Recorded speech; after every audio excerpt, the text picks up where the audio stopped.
ഈ വീഡിയോയിൽ ഇന്നത്തെ ജിയോ പൊളിറ്റിക്കൽ അപ്ഡേറ്റ്സ് ആണ് നമ്മൾ നോക്കുന്നത്. അതിൽ ട്രംപ് നെക്സ്റ്റ് ലെവൽ താരിഫ്, അതായത് കസഖസ്ഥാൻ, തുർക്കി, ഇറാൻ ഓൾറെഡി പലതവണ സാങ്ഷനിൽ പെട്ടതാണ്. അപ്പോൾ വീണ്ടും ഈ മൂന്ന് രാജ്യങ്ങളെയും കോട്ട് ചെയ്തുകൊണ്ട് താരിഫ് ഇടും.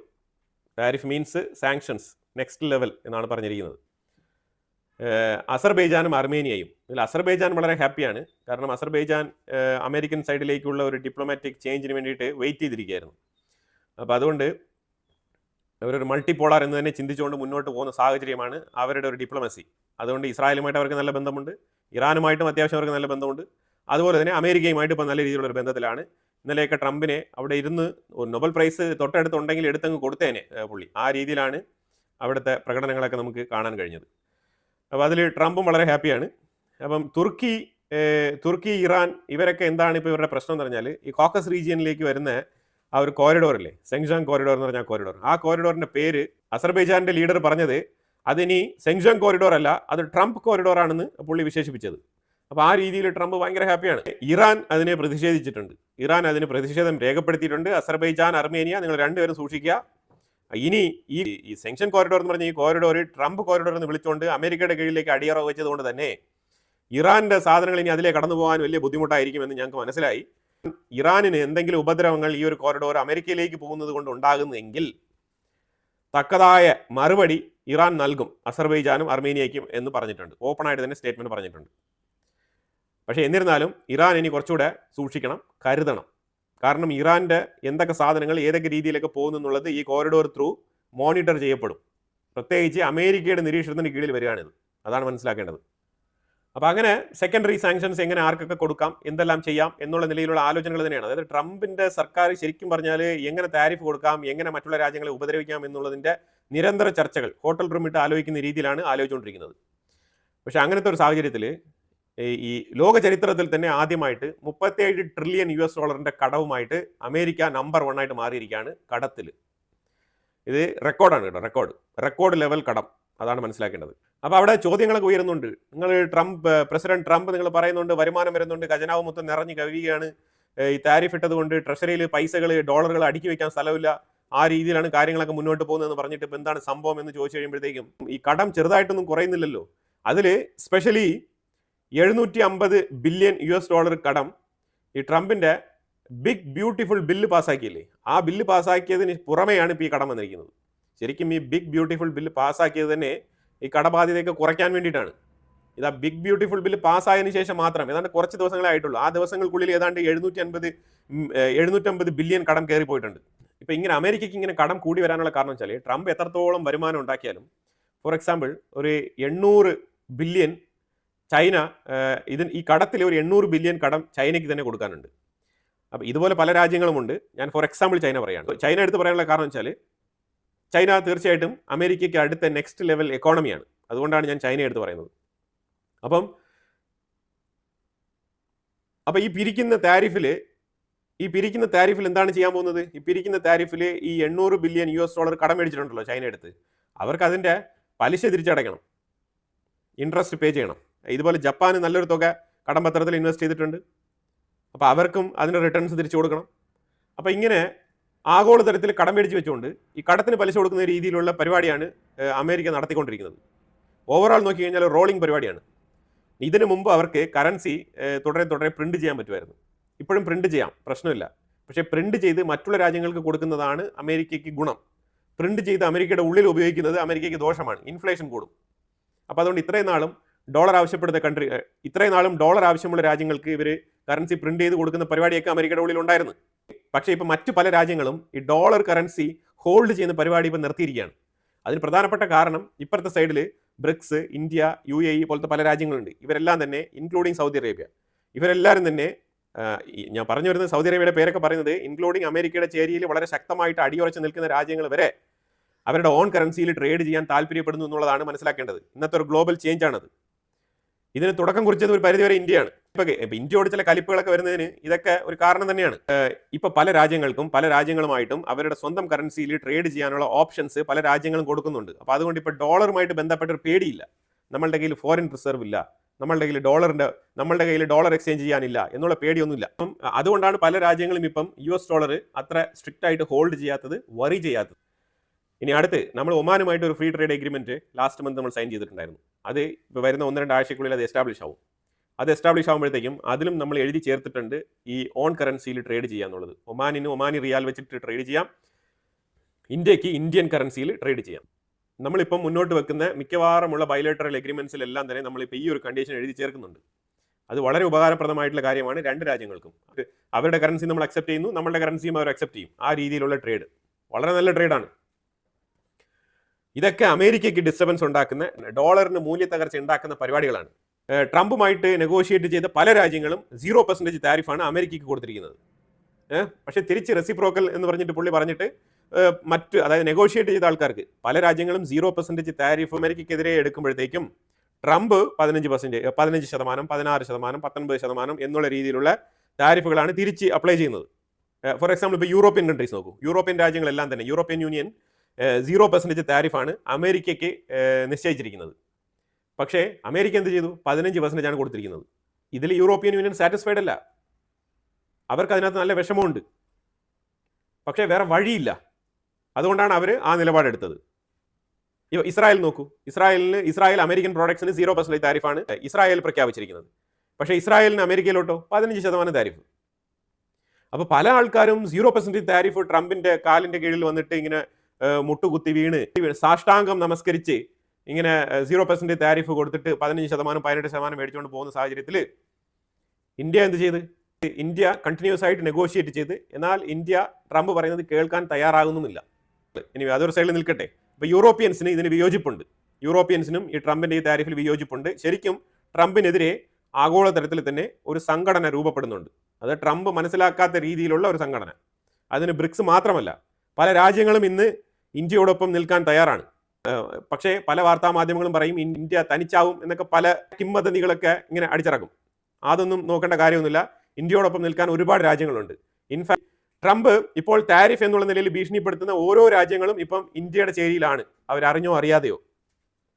ഇൻഫാക്ട് ഇന്ത്യ എതിർക്കുന്ന തുർക്കി വരെ ഇന്ത്യയുടെ നിലപാടിനെ അനുകൂലിക്കും ഈ താരിഫ് വിഷയത്തിൽ. അതാണ് മനസ്സിലാക്കേണ്ടത്. പല രാജ്യങ്ങളും അവരുടെ പകയും കാര്യങ്ങളൊക്കെ മറന്നിട്ട് ഈ താരിഫ് വിഷയത്തിൽ ഒന്നിക്കാനുള്ള സാഹചര്യം ഈ ലോകത്ത് രൂപപ്പെടുന്നു. അതിന് ട്രംപാണ് ഏക കാരണം.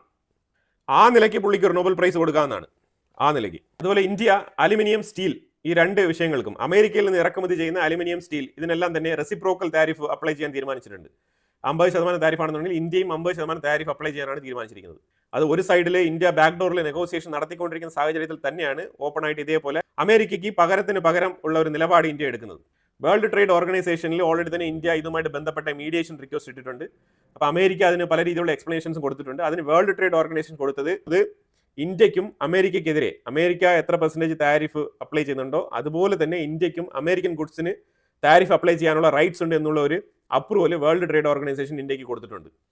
അതുപോലെ സ്വിറ്റ്സർലാൻഡിന് 39% താരിഫ് അപ്ലൈ ചെയ്തിട്ടുണ്ട്. അതിലൊരു പ്രധാനപ്പെട്ട പ്രശ്നം സ്വർണ്ണത്തിനും, അതായത് ഗോൾഡ് ബാർ, അതിനും താരിഫ് അപ്ലൈ ചെയ്തിട്ടുണ്ട് USA. അപ്പോൾ ഇതിലൊരു പ്രധാനപ്പെട്ട പ്രശ്നം എന്ന് പറഞ്ഞാൽ ഈ സ്വിറ്റ്സർലാൻഡ് എന്ന് പറഞ്ഞു കഴിഞ്ഞാൽ ഒരുപാട് കള്ളപ്പണം, ഈ കള്ളപ്പണങ്ങളൊക്കെ കൊണ്ട് സ്വിറ്റ്സർലാൻഡിൽ സ്വിസ് ബാങ്കിലൊക്കെ കൊണ്ട് നിക്ഷേപിക്കുന്ന ആൾക്കാർ ഇവരവിടെ ചെന്നിട്ട് ബാങ്കിൽ ഈ കറൻസിക്ക് പകരം ഗോൾഡ് ബാർ റിസീവ് ചെയ്തിട്ട് ആ ഗോൾഡ് ബാറുമായിട്ട് അമേരിക്കയുടെ ഉള്ളിലേക്ക് വരികയാണ്. അതിനുള്ള ബില്ലും കാര്യങ്ങളൊക്കെ കൊണ്ടുവരികയാണ്. അപ്പോൾ അത് ലീഗലി പർച്ചേസ് ചെയ്തതായിട്ട് കൺവേർട്ട് ചെയ്യപ്പെടുന്നുണ്ട്. അപ്പോൾ ഈ കള്ളപ്പണം ലീഗലി സ്വർണ്ണമായിട്ട് അമേരിക്കയുടെ ഉള്ളിൽ തിരിച്ചു വരുന്നുണ്ട്. അപ്പോൾ അതിനൊരു താരിഫ് പുള്ളി അപ്ലൈ ചെയ്തിട്ടുണ്ട്. അത് വളരെ റൈറ്റ്ഫുൾ ആയിട്ടുള്ള ഒരു വിഷയമായിട്ട് നമുക്ക് മനസ്സിലാക്കാൻ പറ്റുന്നുണ്ട്. പിന്നെ ഇതുകൊണ്ട് സ്വർണ്ണത്തിന്റെ വില കുറയുമ്പോൾ ചോദിച്ചു കഴിഞ്ഞാൽ ഡോളർ ഇങ്ങനെ ഈ സ്ഥിതിക്ക് ഇങ്ങനെ പൊയ്ക്കൊണ്ടിരിക്കുന്ന സാഹചര്യത്തിൽ ഇതൊരു വോളറ്റൈൽ സ്റ്റേജിലാണ് നിൽക്കുന്നത് ഇപ്പം. അപ്പോൾ അതുകൊണ്ട് ഗോൾഡ് സ്റ്റോക്ക് ഹോൾഡ് ചെയ്യുന്നതായിരിക്കും നല്ലത്. റഷ്യ ഉക്രൈൻ മീഡിയേഷൻ ഒരു സൈഡിൽ നടക്കാൻ വേണ്ടിയിട്ട് തീരുമാനിച്ചിരിക്കുന്ന സാഹചര്യത്തിൽ ഉക്രൈനിലെ സെലൻസ്കി റഷ്യയുടെ മേലിൽ കനത്ത ആക്രമണം, അതിൽ ഓയിൽ റിഫൈനറികൾ ടാർഗറ്റ് ചെയ്ത് അറ്റാക്ക് ചെയ്യുന്നുണ്ട് ഉക്രൈനിലെ സെലൻസ്കി. അപ്പോൾ റഷ്യ കുറച്ച് സ്ലോ ഡൗൺ ചെയ്തിരിക്കുകയാണ്. ആ ഒരു മൊമെന്റിലാണ് സെലൻസ്കി ആഞ്ഞടിക്കുന്നത്. അതായത് ഈ ഒരു പീസ് ടോക്ക് നടക്കാൻ പാടില്ല, അലാസ്കയിൽ ട്രംപും പുടിനും മീറ്റ് ചെയ്യാൻ പാടില്ല. അതാണ് പ്രധാനപ്പെട്ട പ്രശ്നം. അതിൽ സെലൻസ്കിയെ ഉൾപ്പെടുത്തണം എന്നാണ് യൂറോപ്യൻ രാജ്യങ്ങളുടെ റിക്വസ്റ്റ്. പക്ഷേ പുടിൻ പറഞ്ഞിരിക്കുന്നത് ഫസ്റ്റ് ട്രംപിനെ മീറ്റ് ചെയ്യുക, അത് കഴിഞ്ഞിട്ട് മതി സെലൻസ്കിയുമായിട്ട് ബന്ധപ്പെട്ട കാര്യങ്ങൾ. ഈ ഫസ്റ്റ് മീറ്റിംഗിൽ സെലൻസ്കി വേണ്ട എന്നാണ് പുടിൻ പറഞ്ഞിരിക്കുന്നത്. അത് ഏറ്റവും കൂടുതൽ ഉക്രൈനിലെ സെലൻസ്കിയെ ചൊടിപ്പിച്ചിട്ടുണ്ട്. സെലൻസ്കി താറുമാറായിട്ടുള്ള ആക്രമണങ്ങളാണ് ഇപ്പോൾ നടത്തിക്കൊണ്ടിരിക്കുന്നത്. സെറട്ടോവ ഓയിൽ റിഫൈനറി എന്ന് പറഞ്ഞ ഒരു റിഫൈനറിയാണ് ഉക്രൈനിലെ സെലൻസ്കി ഇന്നലെ രാത്രി അടിച്ചു തകർത്തത്. JD വാൻസ് യൂറോപ്പിലുണ്ട്. അതായത് ഈ പുടിനും ട്രംപും തമ്മിൽ ഒരു മീഡിയേഷൻ ചർച്ച നടത്താൻ വേണ്ടിയിരിക്കുന്ന ഒരു സാഹചര്യത്തിൽ, ഫസ്റ്റ് ടോക്ക് നടത്താനിരിക്കുന്ന ഒരു സാഹചര്യത്തിൽ JD വാൻസ് യൂറോപ്പിനെ അനുനയിപ്പിക്കാൻ വേണ്ടിയിട്ട് ഇന്നലെ UK-യിലുണ്ടായിരുന്നു. അതുപോലെ യൂറോപ്പിലുള്ള പല രാജ്യത്തിന്റെയും ലീഡേഴ്സുമായിട്ടൊക്കെ ചർച്ചകൾ നടത്തുന്നുണ്ട്. സ്പെഷ്യലി ഫിൻലാൻഡുമായിട്ട് ചർച്ച നടത്തുന്നുണ്ട്. അതുപോലെ തന്നെ ഫ്രാൻസ്, ഇറ്റലിയിൽ ജോർജിയ മെലോണി, ഇവരുമായിട്ടെല്ലാം ചർച്ചകൾ നടക്കുന്നുണ്ട്. ജർമ്മനി. ഈ ചർച്ചയിലെല്ലാം ചോദിക്കുന്നത് സപ്പോർട്ടാണ്. അത് യുദ്ധം നിർത്താനുള്ള സപ്പോർട്ട്. ആ ഒരു സപ്പോർട്ട് നിങ്ങൾ തരണമെന്നാണ് പറഞ്ഞിരിക്കുന്നത്. പക്ഷേ യൂറോപ്പ് ഒരു സൈഡിൽ കൂടെ സപ്പോർട്ട് തരാമെന്ന് പറഞ്ഞാലും പിന്നിലൂടെ അവർ വേറൊരു ഗ്രൂപ്പായിട്ട് തന്നെ നിന്നുകൊണ്ട് അവർ ഉക്രൈനിലെ സ്ഥലങ്ങൾ ഒരിക്കലും വിട്ടുകൊടുക്കാൻ ഞങ്ങൾ തയ്യാറല്ല എന്നുള്ള നിലപാടാണ് എടുത്തിരിക്കുന്നത്. അത് വീണ്ടും വീണ്ടും ആവർത്തിച്ച് പറയാണ്. അപ്പം ഇവിടെ JD വാൻസും ഒരു പരിധി വരെ പരാജയപ്പെടുന്ന ഒരു അവസ്ഥ തന്നെയാണ്. JD വാൻസിന്റെ ഫ്രണ്ടിൽ എല്ലാവരും ഓക്കെ സാർ പറയുന്നുണ്ട്. പക്ഷേ JD വാൻസ് ഒന്ന് തിരിഞ്ഞ് അപ്പുറത്ത് വേറൊരു ലീഡർ അടുത്ത് പോയി കഴിഞ്ഞാൽ ഇവർ കൂട്ടം കൂടി അടുത്ത പ്ലാനാണ് ഇവർ റെഡി ആയിക്കൊണ്ടിരിക്കുന്നത്. ആ പ്ലാൻ ശരിക്കും പറഞ്ഞാൽ യുദ്ധം അവസാനിപ്പിക്കാതിരിക്കാനുള്ള പ്ലാനാണ്. അതാണ് മനസ്സിലാക്കേണ്ടത്. ഇറാന്റെ ഉള്ളിൽ കുറച്ച് ന്യൂക്ലിയർ സയന്റിസ്റ്റുകൾ നടന്നു പോകുന്നുണ്ട്. ആ നടന്നു പോകുന്ന ആ ഒരു രംഗം ഷൂട്ട് ചെയ്തിട്ടുണ്ട്. ഇറാനല്ല ഷൂട്ട് ചെയ്തത്. ഇത് ഷൂട്ട് ചെയ്തത് ഒരു ഏജൻസിയാണ് ഷൂട്ട് ചെയ്തിരിക്കുന്നത്. ഇത് മൊസാദിന്റെ ഏജൻസിയാണെന്നാണ് മനസ്സിലാക്കാൻ പറ്റുന്നത്. കാരണം ഈ ഒരു ഫൂട്ടേജ് പബ്ലിഷ് ചെയ്തിട്ട് മൊസാദ് വാണിംഗ് കൊടുത്തിരിക്കുകയാണ്. അതായത് ഞങ്ങൾ ഓൾറെഡി തന്നെ നിങ്ങളുടെ ടോപ്പ് മോസ്റ്റ് ന്യൂക്ലിയർ സയന്റിസ്റ്റുകളെ ഞങ്ങൾ എലിമിനേറ്റ് ചെയ്തിട്ടുണ്ട്. ഇനിയും നിങ്ങൾ ഇതേപോലെ ന്യൂക്ലിയർ സയന്റിസ്റ്റുകളെ കൊണ്ട് വീണ്ടും ആണവായുധം നിർമ്മിക്കും എന്നുള്ള രീതിയിൽ മുന്നോട്ട് പോയി കഴിഞ്ഞാൽ ഈ നടന്നു പോയിക്കൊണ്ടിരിക്കുന്ന ഇത്രയും ആൾക്കാരെയും ഞങ്ങൾ തട്ടും എന്നാണ് അതിന്റെ സൂചന. ഈ വീഡിയോ കണ്ടപാടെ ഇറാന്റെ ഉള്ളിൽ പെട്ടെന്നൊരു അലേർട്ട്. ഇപ്പൊ ബാക്കിയുള്ള 100-150-ലധികം സയന്റിസ്റ്റുകൾ ഇപ്പം എല്ലാം, അതായത് ടോപ്പ് മോസ്റ്റ് സയന്റിസ്റ്റുകളല്ല, അവരുടെ കീഴിലായിട്ടൊക്കെ പണിയെടുത്ത ആൾക്കാരുണ്ടല്ലോ, ഇപ്പം പുതുതായിട്ട് സയന്റിസ്റ്റുകളായിട്ട് ഡെവലപ്പായി വന്നുകൊണ്ടിരിക്കുന്ന ആൾക്കാർ, അവരും അവരുടെ കീഴിൽ പണിയെടുക്കുന്ന എല്ലാം കൂടെ ചേർത്തൊരു 100ഓളം സയന്റിസ്റ്റുകളുണ്ട്. ന്യൂക്ലിയർ സയന്റിസ്റ്റ് സെക്ഷനിൽ പണിയെടുക്കുന്ന ആൾക്കാർ. ഇവരെല്ലാവരെയും ഇപ്പോൾ ഹൈ സെക്യൂരിറ്റിയിൽ കൊണ്ട് ലോക്ക് ചെയ്ത് വെച്ചിരിക്കുകയാണ്. ഇവർക്കെല്ലാം ഹൈ അലേർട്ടാണ്. അതായത് നിങ്ങൾ പുറത്തിറങ്ങരുത്, നിങ്ങളുടെ ജീവന് ഭീഷണിയാണെന്നുള്ള നിലയിൽ ഇറാൻ ഒരു ഹൈ പ്രൊട്ടക്ഷൻ കൊടുത്ത് അവരെ സേഫ് ഗാർഡ് ചെയ്ത് വെച്ചിരിക്കുകയാണ് എന്നാണ് വാർത്തകൾ പുറത്തു വരുന്നത്. അതുപോലെ ഇസ്രായേൽ ശരിക്കും ഹെർമോൺ മൗണ്ട്, സിറിയയുടെ ഭാഗത്ത് ഗോലാൻ ഹെയ്റ്റ്സിന്റെ ഭാഗത്തുള്ള ഹെർമോൺ മൗണ്ട് ഇപ്പം നിലവിലെ ഇസ്രായേൽ അതിൽ നിന്ന് കുറച്ചുകൂടെ നീങ്ങി ഡമസ്കസിന്റെ ഭാഗത്ത് സിറിയയ്ക്കുള്ളിൽ HTSന്റെ സപ്പോർട്ടോട് കൂടി തന്നെ അവിടെ വരെ IDSന്റെ സോൾജേഴ്സ് നിരീക്ഷണം നടത്തിക്കൊണ്ടിരിക്കുകയാണ്. ഇതിനകത്ത് ഈ ഡമസ്കസിന്റെ പോയിന്റിലും അവരുണ്ട് കേട്ടോ, ഇസ്രായേലുണ്ട്. എന്തിനാണെന്ന് പറഞ്ഞാൽ ഹെസ്ബുള്ളകൾ അവരുടെ ആയുധ കച്ചവടം, അവരുടെ ആയുധക്കടത്ത് ഇതിൽ നടക്കുന്നുണ്ട് എന്നുള്ള വിവരം കിട്ടിയതിനെ തുടർന്നാണ് ഇവിടെ ഇസ്രായേലിന്റെ ആർമി തമ്പടിച്ചിരിക്കുന്നത്. ഹെസ്ബുള്ള ആയുധങ്ങൾ ലെബനാൻ ആർമിക്ക് കൈമാറി സറണ്ടർ ആവില്ല എന്ന് പറഞ്ഞ സ്ഥിതിക്ക് HTSും കൂടി ഇൻഡയറക്ട്ലി IDFനെ സപ്പോർട്ട് ചെയ്യാണ്. ജസ്റ്റ് പിന്തുണ മാത്രം, അല്ലാതെ അവർ ഫിസിക്കലി വന്ന് ഹെൽപ്പ് ചെയ്യുന്നതല്ല, ജസ്റ്റ് പിന്തുണ, സപ്പോർട്ട്. അങ്ങനെ IDF ഫുൾ ഫ്ലെഡ്ജ് ആയിട്ട് അവിടെ തയ്യാറെടുത്ത് നിൽക്കുകയാണ്. ലെബനാന്റെ ഉള്ളിൽ ഹെസ്ബുള്ള ഏരിയകൾ തച്ച് തകർക്കാൻ വേണ്ടിയിട്ട് റെഡി ആയിരിക്കുകയാണ്. എവിടെയൊക്കെയാണോ ഇവർ താമസിക്കുന്നത് ആ മേഖലകളൊക്കെ ടാർഗറ്റ് ചെയ്ത് വരും ദിവസങ്ങളിൽ ലെബനാന്റെ ഉള്ളിൽ താറുമാറായിട്ടുള്ള ആക്രമണം നടത്താൻ വേണ്ടിയിട്ട് ഇസ്രായേൽ എയർഫോഴ്സ് റെഡി. പിന്നെ പാലസ്തീനുമായിട്ട് ബന്ധപ്പെട്ട വിഷയത്തിൽ JD വാൻസ് UK-യിൽ നിന്ന് തന്നെ ഓപ്പൺ ആയിട്ട് സ്റ്റേറ്റ്മെന്റ് പറഞ്ഞിരിക്കുകയാണ്. UK-യിൽ വളരെ വ്യക്തമായിട്ടുള്ള സ്റ്റേറ്റ്മെന്റ്, പാലസ്തീനിയൻ സ്റ്റേറ്റിനെ അംഗീകരിക്കാൻ കഴിയില്ല, ഒരു ഗവൺമെന്റ് നിലവിലില്ലാത്ത ഒരു രാജ്യത്തിനെ അംഗീകരിക്കാൻ ബുദ്ധിമുട്ടുണ്ട്. ഇതിൽ ഹമാസിനെ എറാഡിക്കേറ്റ് ചെയ്യുക എന്നുള്ളതാണ് പ്രാഥമികമായിട്ടുള്ള ദൗത്യം. അത് ഇസ്രായേൽ വളരെ ഭംഗിയായിട്ട് ചെയ്യുന്നുണ്ട്. അവർ ആ ജോലി പൂർത്തിയാക്കട്ടെ, അത് കഴിഞ്ഞിട്ട് നമുക്ക് തീരുമാനിക്കാം എന്നാണ് പറഞ്ഞിരിക്കുന്നത്. പിന്നെ പാലസ്തീനിയൻ സ്റ്റേറ്റിനെ അംഗീകരിക്കുന്നില്ല എന്നും കൂടി പറഞ്ഞു വെച്ചിട്ടുണ്ട്. അതോടുകൂടി UK-യിൽ നല്ല രീതിയിലുള്ള പ്രൊട്ടസ്റ്റ് ഓൾറെഡി നടന്നുകൊണ്ട് തന്നെ ഇരുന്നത്, ആ പ്രൊട്ടസ്റ്റ് വീണ്ടും ആളിക്കത്തുന്ന ഒരു അവസ്ഥയാണ്. പിന്നെ പാലസ്തീന് സപ്പോർട്ടിന് വേണ്ടിയിട്ട് ഓസ്ട്രേലിയയിലുള്ളിൽ ഇന്നലെ പ്രകടനം. അതുപോലെ ജപ്പാന്റെ ഉള്ളിൽ ഹ്യൂജ് ക്രൗഡ് എന്ന് പറഞ്ഞാൽ പാലസ്തീനെ അനുകൂലിച്ചുകൊണ്ടുള്ള വലിയ രീതിയിലുള്ള പ്രകടനങ്ങൾ, പാലസ്തീനിന് സോളിഡാരിറ്റി പ്രഖ്യാപിച്ചുകൊണ്ടുള്ള പ്രകടനങ്ങൾ ഇസ്താൻബുളിലും നടന്നിട്ടുണ്ടായിരുന്നു. പിന്നെ അവസാനം ഒരു വിഷയം പറഞ്ഞിട്ട് ഈ വീഡിയോ നമുക്ക് അവസാനിപ്പിക്കാം. അതിൽ ബുർക്കിനോ ഫാസോ, മാലി, നൈജർ ഈ 3 രാജ്യങ്ങളാണ്. ഈ 3 രാജ്യങ്ങളിൽ ബുർക്കിനോ ഫാസോയിൽ ഏറ്റവും കൂടുതൽ അവിടെ തീവ്രവാദ സംഘടനകൾ, 2 തരത്തിലുള്ള തീവ്രവാദ സംഘടനകൾ, അവിടെ ഈ JNM എന്നൊക്കെ പറഞ്ഞ തീവ്രവാദ സംഘടന അവിടെ നല്ല രീതിയിൽ പിടിമുറുക്കുന്നുണ്ട്. അപ്പോൾ അതിനെ ചേർത്ത് നിൽക്കാൻ വേണ്ടിയിട്ടും ചേർത്ത് തോൽപ്പിക്കാൻ വേണ്ടിയിട്ടും ഈ ബുർക്കിനോ ഫാസോയുടെ നിലവിലത്തെ ഇബ്രാഹിം ട്രാവോറെ എന്ന് പറഞ്ഞ അവിടുത്തെ ലീഡർ വളരെ ശക്തമായിട്ട് തന്നെ പൊരുതുന്നുണ്ട്. അതായത് ഈ തീവ്രവാദികളെ ചെറുക്കാൻ വേണ്ടിയിട്ട് ഇബ്രാഹിം ട്രാവോറെ വളരെ നല്ല രീതിയിലുള്ള പ്ലാൻ ആണ് ഒരുക്കിയിരിക്കുന്നത്. ഈ പ്ലാൻ എന്താണെന്ന് പറഞ്ഞാൽ, ഈ JNM എന്ന് പറഞ്ഞ അതുമായിട്ട് ബന്ധപ്പെട്ട ഈ സംഘടനകൾ എന്ന് പറഞ്ഞാൽ ഇതെല്ലാം തന്നെ മറ്റേ ISILന്റെ കീഴിൽ പ്രവർത്തിക്കുന്ന സംഘടനകളാണ്. ഇവർക്കെല്ലാം തന്നെ മിഡിൽ ഈസ്റ്റിൽ നിന്നും നല്ല രീതിയിലുള്ള ഫണ്ട് ഒഴുകുന്നുണ്ട് എന്നുള്ളത് മനസ്സിലാക്കണം. മിഡിൽ ഈസ്റ്റിൽ വളരെ നിർണായകമായിട്ടുള്ള ചില രാജ്യങ്ങളുടെ പേരൊക്കെ അതിനകത്ത് വരുന്നുണ്ട്. ഞാനത് എടുത്ത് ഇവിടെ പറയുന്നില്ല.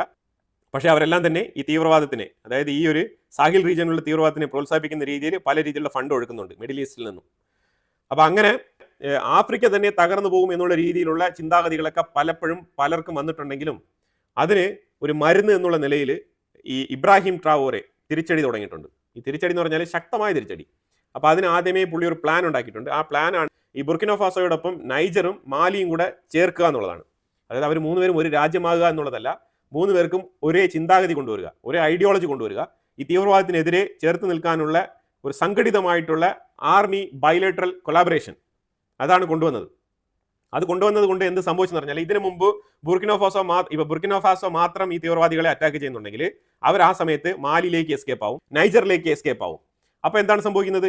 മാലിയിലും നൈജറിലും ഇവർ ഇതേ രീതിയിലുള്ള ഉപദ്രവങ്ങൾ തുടരുകയും ഈ ഒരു സംഗതി തുടരെ റിപ്പീറ്റഡ് ആയിട്ട് സംഭവിച്ചുകൊണ്ടിരിക്കുകയാണ്. മാലിയും നൈജറിനെയും ബുർക്കിനോ ഫാസോയിലെ ഇബ്രാഹിം ട്രാവോറെ ചേർത്ത് പിടിച്ച് അവിടെ എല്ലാം തന്നെ ഈ തീവ്രവാദികളെ ചെറുക്കാൻ വേണ്ടിയിട്ട്, അതായത് ഇപ്പോൾ ബുർക്കിനോ ഫാസോയിൽ നിന്ന് അറ്റാക്ക് നടത്തി ഈ തീവ്രവാദികൾ മാലിയിലേക്കോ നൈജറിലേക്കോ കയറി കഴിഞ്ഞാൽ അവിടെയും കിട്ടും അടി. അപ്പോൾ ആ രീതിയിൽ ഒരു യൂണിഫൈഡ് മെത്തേഡ് ഇൻട്രൊഡ്യൂസ് ചെയ്തുകൊണ്ട് ഈ തീവ്രവാദികളെ ചേർത്ത് തോൽപ്പിക്കാൻ വേണ്ടിയിട്ടുള്ള ശക്തമായ പോരാട്ടം നടക്കുകയാണ് ബുർക്കിനോ ഫാസോയിൽ. കഴിഞ്ഞ 2 ആഴ്ച കൊണ്ട് അവിടെ തകൃതിയായിട്ടുള്ള ആക്രമണങ്ങളാണ്, പല രീതിയിലുള്ള ആക്രമണങ്ങൾ, പള്ളികൾ, പല രീതിയിലുള്ള ഇതര മതസ്ഥാപനം, അതായത് ഇതര പള്ളികൾ, അതേപോലെ പല ഗോത്രങ്ങളുടെ ആരാധനാലയങ്ങൾ, ഇതെല്ലാം തന്നെ തകർക്കപ്പെടുന്നുണ്ട്. അപ്പോൾ അതിനെതിരെയാണ് ശക്തമായ പോരാട്ടം ഇബ്രാഹിം ട്രാവോറെ തുടരുന്നതായിട്ട് വാർത്തകൾ പുറത്തു വരുന്നത്. അപ്പോൾ ഈ മിഡിൽ ഈസ്റ്റിൽ നിന്നും പ്രോത്സാഹിപ്പിക്കപ്പെട്ട് അങ്ങോട്ട് ചെന്ന് JNN പോലത്തെ ഈ തീവ്രവാദ സംഘടനകളെ തുരത്തി ഓടിക്കാനുള്ള സംഘടിതമായ പോരാട്ടത്തിലാണ് ബുർക്കിനോ ഫാസോ. അപ്പോൾ കുറേ വിഷയങ്ങൾ നമ്മൾ ഈ വീഡിയോയിൽ പങ്കുവച്ചു. ഇതിനെക്കുറിച്ചുള്ള അഭിപ്രായങ്ങൾ കമന്റ് ബോക്സിൽ രേഖപ്പെടുത്തുക. കൂടുതൽ വാർത്തകളുമായിട്ട് അടുത്ത വീഡിയോയിൽ വരാം. Thank you so much.